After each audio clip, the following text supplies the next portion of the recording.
Hi, my name is Casper, and in today's video I'm going to show you how to spot revenue leaks in your DTC funnel. So put away your phone, put your phone on silent, whatever you got to do, and lock in for 20 minutes to half an hour, because this will help you. Alright, so first of all, who is this for? This is for DTC founders doing 300k to 1 million a month in revenue, brands with real traffic, some serious SKU ops, and big plans for scale. So you've likely spent a fortune on traffic, maybe hired agencies in the past, tweaked your site, and yet your margins still feel too thin. The CAC keeps creeping in. You feel like you're doing everything right, but something still feels off. This is for you if your blended ROAS is decaying, but ad spend is rising. You've got heat maps, Klaviyo, UGC bundles, but your store still isn't converting like it should. And if you want to scale profitably. So this video will help you see what you've been missing. What's the real problem? What's going on? What you're dealing with is what we call conversion drag. The kind that slows people down just enough to get momentum. And no CRO checklist is going to help you spot it. This kind of drag isn't immediately obvious, but you feel it in your AOV, in your blended ROAS, in silent almost purchases that never make it to checkout. And because it's invisible, it gets ignored. You end up fixing what you can see, like your ads, your email flows, your cart draw, but profit still leaks through the cracks that you don't even know are there. So until you fix that, you're fighting an uphill battle against scale. So why should you care? Because no matter how good your product is, if the funnel is leaking, the math just won't work. You're paying to get people in, and they're quietly sleeping through the cracks. It's not just bad UX or missing trust badges. It's the stuff that slows momentum just enough to kill the sale. And if you're aiming for scale or exit, this is the highest leverage move you can make. If you want your brand to feel easier to scale as you grow, you need to fix what's under the surface. And that's what this video is about. But before we go deep, we need to understand what even is a revenue leak on the first principles level. Because I'm not going to give you any hacks or tactics, I'm going to give you first principles. So, a revenue leak is invisible friction, mistrust, confusion, or poor timing that stops someone who should have bought from buying. And these leaks don't show up on your dashboard. They're systemic, structural, and usually psychological. So you'll see them in things like checkout that feels risky, even though it's technically secure. Product page that's beautiful but doesn't answer the key doubts, doesn't answer the questions. A value proposition that makes sense to you as a founder, but not to the cold prospect. So today I'm going to walk you through 3 types of revenue leaks that silently erode your funnel's performance, even if your store looks fine on the surface. So what we're going to cover is trust leaks, where they hesitate, friction leaks, where things get annoying, clunky, or confusing, and logic leaks, where the structure of your store doesn't follow how people actually buy. So what is a trust leak? A trust leak is when the logical part of your offer checks out, but something deeper in the buyer says, I don't know. So they want to believe you, they almost do, but something still feels off. They can't explain it, so they leave. So this isn't about whether your product is legit, but it's more so about the emotional safety. If trust leaks are present, the buyer's internal monologue sounds something like this. Is it going to work for me? Am I going to regret this? Are they going to ghost me if I have a problem? And the hard part, it's all subconscious. It happens before the first scroll, before they even read your copy. You don't feel the trust leaks from the founder's seat, but your buyers do. So where do they usually show up? Let's talk about 4 main forms of trust leakage we see over and over again. Missing or misused social proof. Let's say a product has 800 5-star reviews, but they're hidden inside the tab or only show up at the bottom of the page, or worse, they're all generic. That is a trust leak.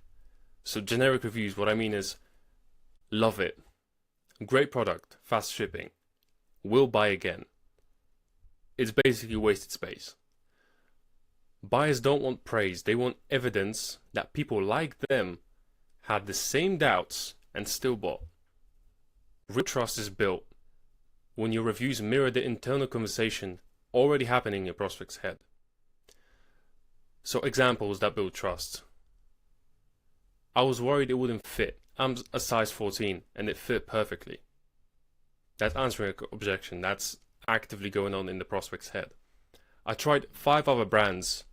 This one actually worked. Was skeptical about the price, but this is now part of my daily routine. Those lines speak to the buyer. That's what moves trust. So second point is unresolved objections. You know what kills sales more than bad copy? Unanswered questions. Questions like, will this work on a darker skin tone? How long does it take to see results? What if it doesn't fit? Is there a refund policy? If these are buried at the bottom of the FAQ, that's a trust leak. Objection handling doesn't mean cramming new sections. It means surfacing the right reassurance at the right moment. If your product is above $70, you don't have a simple one line near the price that says 30-day money back guarantee, no questions asked. That's a huge trust leak. Number 3 is overly polished but emotionally cold design. So this one's subtle and deadly. Your site is clean, it's fast, it looks premium, but it feels robotic, no soul, no humanity. Just product shots, clean UI, and no emotional touch points. The buyer's brain goes, okay, it's a brand, but do they get me? Trust is emotional, not technical. Founders assume a clean layout builds trust, but humans trust humans, not UIs. Remember that quote. Like, write it down on a piece of paper, anything, because that's one of the big takeaways of this video. A photo of the founder, a short handwritten note on a thank you page, a TikTok style UGC showing someone unboxing the product, even a 5-second iPhone B-roll from your fulfillment center. These stack emotional safety, right? So premium doesn't equal sterile, and luxury is not cold. Oodie is a great example of this. They're clean, warm.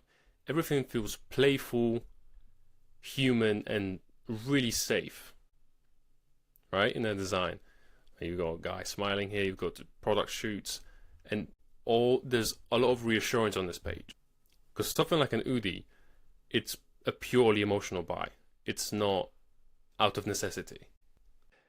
Value proposition is misaligned with buyer identity. This one's a big one. Let's say you're selling premium collagen powder and you lead with clinically formulated, lab tested, pharmaceutical grade. Great, brilliant. But your ideal buyer is a 28-year-old or 20-year-old woman who shops at Whole Foods and follows holistic wellness influencers. So that's not going to work. What she wants to hear is wild caught, no filters, no artificial anything, clean ingredients backed by nature and science, right? That's the language that gets them bought or gets them invested. So it's the same product, but a completely different emotional lens. If your value proposition clashes with the self-identity, it creates tension, even if your product is technically better. People don't buy what's best. They buy what feels aligned with who they believe they are. Final word on the trust leaks. Trust is not just one section. It's not a testimonial wall or reviews tab. It's layered into your design, your copy, your structure, your tone. It starts on the first click and bleeds through every second of the buyer's journey. Every single scroll.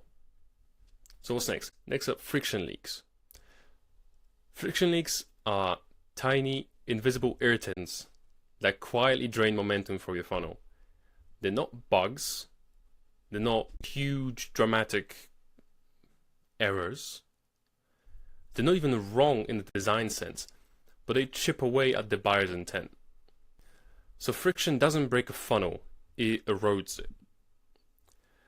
When a buyer hits one of these moments, they don't think, wow, that is annoying, I'm leaving because of the cluttered layout, unclear CTA, and a lack of visual hierarchy.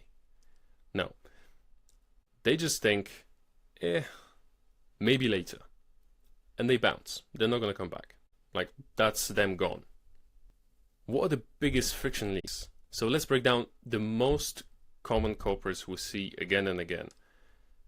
Visual overload and cognitive noise.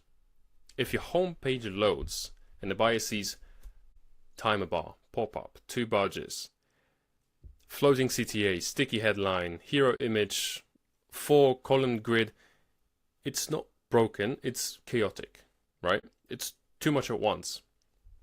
So when the brain doesn't know where to look, it defaults to exit because it's safe. Cognitive load is one of the biggest invisible conversion killers. And the brain only has so much working memory, right? If you use all of that memory on navigating your UI, there is no bandwidth left for them to actually buy and make a decision. So what's the fix? 1 primary CTA per fold, visual hierarchy that leads the eye, not distracts it, space, breathing room, rhythm, flow. Node does it really well. If you look at the home page here, 1 CTA, a lot of breathing room, you see what the product is, you see the reviews, you see the headline. Very clean UI. And it's not cold, it's not sterile. Second point is unclear or generic CTAs. Unclear CTAs add friction because the brain doesn't know what happens next. So the CTA's job is not to be clever, it's to reduce cognitive load to 0, right? It has to be predictable, you have to know what's happening next. So shop the hair repair set, start your skin reset, add detox kit to the cart. You know exactly what you're getting after you click the button. 3 is slow transitions and mobile bloat. You don't feel this as a founder because you're browsing on Wi-Fi on a MacBook in a stable environment. But the real buyers for DTC are usually on mobile. So being mobile optimized first should be a huge priority for you. They're on 4G on a train station with 15% battery left, right? Performance isn't a dev problem, it's a conversion problem, right? Every laggy image, every pop-up that loads weirdly, every glitchy cart draw that doesn't animate right on mobile, that's a micro annoyance, and that causes drops. So optimize for mobile on poor connections, not perfect ones, right? So simulate the real life use that your store is going to get. Because again, most people shop on mobile. Number 4 is over-engineered product pages that overwhelm. This is a big one, and I see this more than I would like. Let's say I hit your product page and see 4 color swatches, 6 bundle variations, subscribe and save toggle, cross-sell carousels, tabbed ingredients, video, FAQ, guarantee badge, pop-up, enter your mail. It's not a product page, it's a cockpit, right? It feels like a spaceship. Every extra option is a tiny tax on motivation. So again, we're going back to the cognitive load. So it's mental friction. Buyers don't say, this is too much. They just say, I'll come back later. And they never will. They bounce, that's them gone. So the best fix is to reduce decision points up front. Lead with 1 default option, then expand. Flow mismatch across pages. So homepage, sleek, you've got storytelling, it's nicely branded, product page, default Shopify template, then you go to cart, it's cold, flat, no momentum, and switch to Shopify Pay, right? This inconsistency breaks a lot of momentum. So conversion gravity dies when each step feels like a different world. So it's about incongruence between every step, right? So what that means is if the buyer's journey, if the customer journey is decaying at each step, at each crucial step, right? Then they're going to lose intent to buy. So what are the fixes? Align design language across every step. So again, it's congruent all the way through. Remove redundant friction in cart. So non-removable discount, unexplained upsells. And continuity. Carry product info, reviews, and guarantees from the product page all the way to checkout. It goes back to, again, congruence, and it links back to trust. So, bonus here. Friction does not equal features. It's sequencing and effort. A sticky banner isn't bad. A bundle builder isn't bad. A pop-up isn't bad.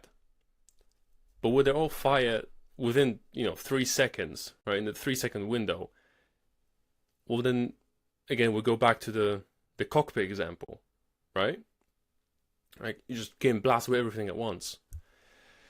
So you just drowned your buyer in noise.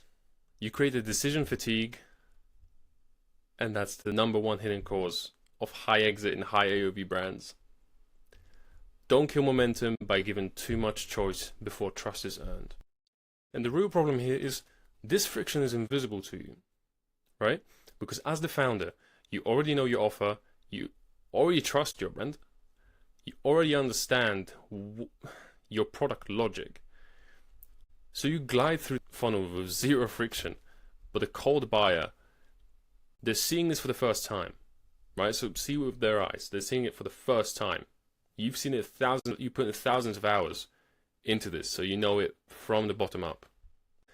And anything that adds microtension kills their flow. So the final insight here is your funnel needs to feel easy. Here's a quote from Jeremy Haynes. Make it easy to buy and people will. That's true. If you make the buyer's journey as frictionless, as easy as possible, they will buy, because they'll have no reason not to. Trust gets them emotionally invested. Logic makes it make sense, but friction is what makes them stay or leave. Fix the friction and you convert more than what you already have. Guaranteed, 100%. So the last one is a logic leak. A logic leak is when something in your funnel technically makes sense to you as the founder, but to a first-time buyer doesn't quite add up. It's about cognitive dissonance, where the brain feels a subtle, wait, what? Like that kind of moment. And that pause, even if it's small, can kill conversion, right? Pause equals death in most cases. You're asking someone to say yes with their wallet, but the story doesn't quite line up in their head. And then they don't say no. They say, I'll come back later. They won't. They bounce, that's them gone. Where does this happen? So these are the 5 main forms of logic leaks that we've identified across more than 100 funnel audits. So the offer doesn't make immediate sense. This is a big one. You've got a headline that says revolutionary hair formula, but nothing beneath it explains what it actually does or why it's different. Carl Weischer explains this really well. Most people sell the vehicle, not the transformation. You're selling shampoo, not what it solves, right? So if someone lands and they don't instantly know what this is, who it's for, why it matters, that is a logic leak. You list features, but don't tie them to benefits. Founders love to bullet point things like organic ashwagandha, 7 active compounds, cold processed, vegan, third-party tested, but the buyer's brain goes, so what? This is one of the most common leaks, and it's a good rule to remember whenever you're making claims or bullet points or tying things back to the benefits. So what? If you make a point, look through your buyer's eyes. Think how they think. If you saw this for the first time, and ask yourself, okay, so what? Right? And try to make sense of it that way. Features activate logic, but it's benefits that complete the logic loop. No one cares that it's triple filtered unless they know it means gentle and sensitive skin. There's no price anchor. You show the price, let's say it's $49, but nothing around it helps the buyer contextualize that number. If it's a supplement, is it a 30-day supply? How does it compare to what they'd spend at a clinic, let's say? What are they saving by going with you? Humans can't perceive value in isolation. We cannot do it. In a vacuum, it doesn't exist. Value is comparative. They need contrast. Anchoring the price to an alternative or higher perceived value is non-negotiable. Even if it's saying something like, costs less than 1 iced coffee a day, it grounds it in logic, in something the buyer can actually understand. Upsells and bundles feel random. This is a big one. This one's everywhere. You add one item to cart, and boom, you get hit with buy another and save 15%. But why? What's the reason? Does it work better in pairs? Is it a daily routine? Is it a giftable item? Without context, the discount just feels like a cash grab. It feels desperate. The brain craves cause and effect logic. Random incentives feel like desperation unless you give them a reason to exist. A simple line like, most customers get 2 so they don't run out mid-month, right? It's just an example. But it's grounded the offer in logic. Now you say, okay, if I buy 2, I won't run out. I'm not at the risk of running out. Here's another good example from Nord, and they're doing it really well with the couples bundle, right? So they're not just selling you 2 Nord pods, right? They're not upselling you to buy 2 of the little clips, right? Because it doesn't make sense if it was just in a vacuum. But in this instance, it's a giftable item, right? It's for you and for your partner. Brilliant. Makes sense. Yeah, for me and for my partner. 2 things. Makes sense. So again, just to wrap it up, make sure your bundles and your upsells actually have a purpose, not just, don't follow the crowd and just say, 136 because, AOV, right? Because if it doesn't make sense, they won't select that option. The pitch is mistimed. Again, a big one. You're asking someone to buy, add to cart, subscribe, get a bundle, whatever. But they haven't been sold yet. They don't know how it works, if it's right for them, if it's worth it, what others are saying, or what problem it actually solves. This is a sequencing and logic crossover leak, right? You're making a pitch before the logic is fully built. Logic needs to stack. You can't skip steps. If the why and the proof doesn't show up before the CTA, the buyers hesitate, even if the offer is strong, right? So logic leaks are not technical issues, they're narrative gaps, holes in the mental bridge that connect the curiosity to conversion.